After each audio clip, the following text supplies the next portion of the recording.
Creek Mary's Blood, Chapter 47.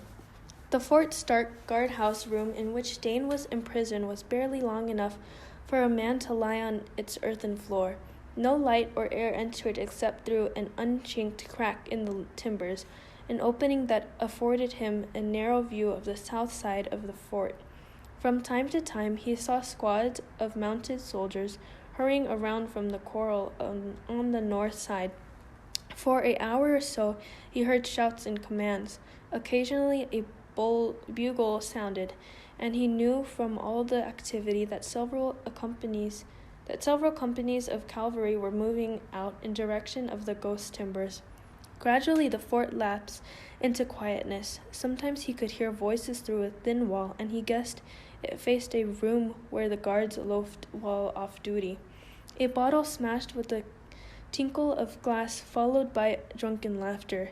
He remembered the time so long ago in the Tennessee stockade when the soldiers locked him in the pine slab, privy too small to lie down in, with the stench of excrement always in his nostrils. The same stench came from a stinkhole in one corner of the cell.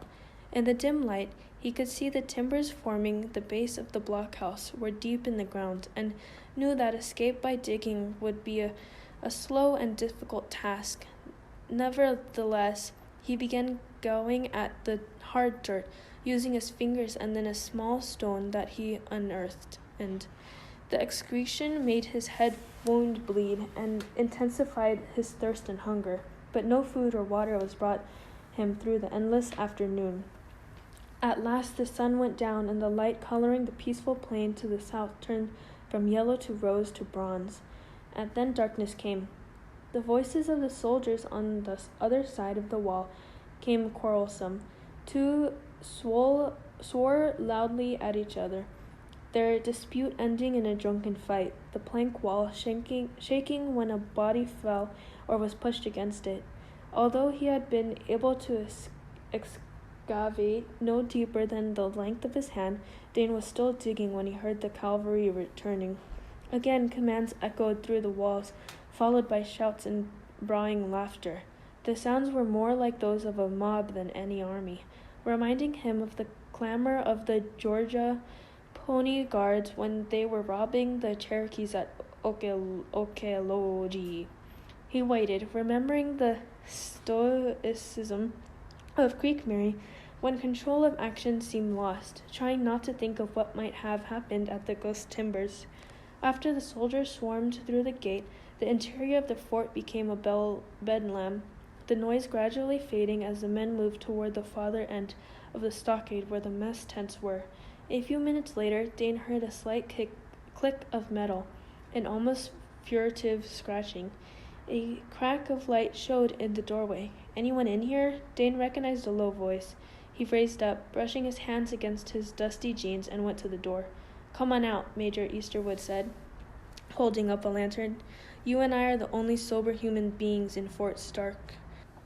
At the end of the corridor, a sergeant lay sleeping in the shadows, his head lolling against the wall, his forage cap on the floor. Easterwood picked up the cap and put it on Dane's head. "The gate guards won't look twice at you in semi-darkness," he said. Easterwood held the lantern low while they passed between the two guards, both of whom saluted with their rifles, not even glancing at Dane. The air outside, under the stars, was sweet and clean after the long day in the fetid cell. "I don't know where your horse is," Easterwood said.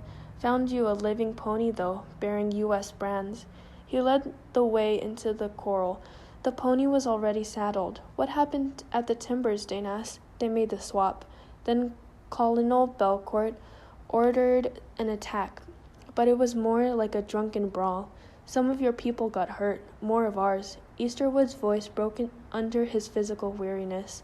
"I've been telling your people to go back to Sand Creek. Don't go there. Go on north. Wherever it is, you'll be out of reach of Belcourt and his kind. And go now."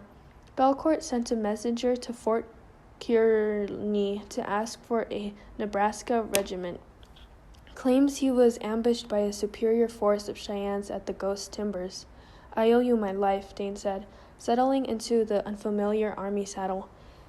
They would hang you in Denver and make a circus out of it. Easterwood's voice turned bitter.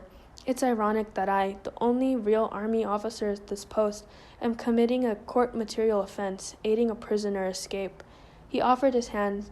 You'd better ride. Oh, one more thing. Belcourt is still out prowling with a troop of drunken men. Keep an eye out for them. Dane pulled back on the reins. What direction did they take? When we left, I heard them splashing across the plate. Dane started the pony moving. He felt a cold chill at the back of his skull, the same icy dread he'd felt that night in Cherokee Nation when he realized the danger threatening his uncle Apothel. As soon as he reached open ground, he lashed the pony into a gallop. The forage cap lifted from his head and sailed across the plain behind him. Instead of turning north toward the ghost timbers, he angled westward for the Fort Carruthers trading post.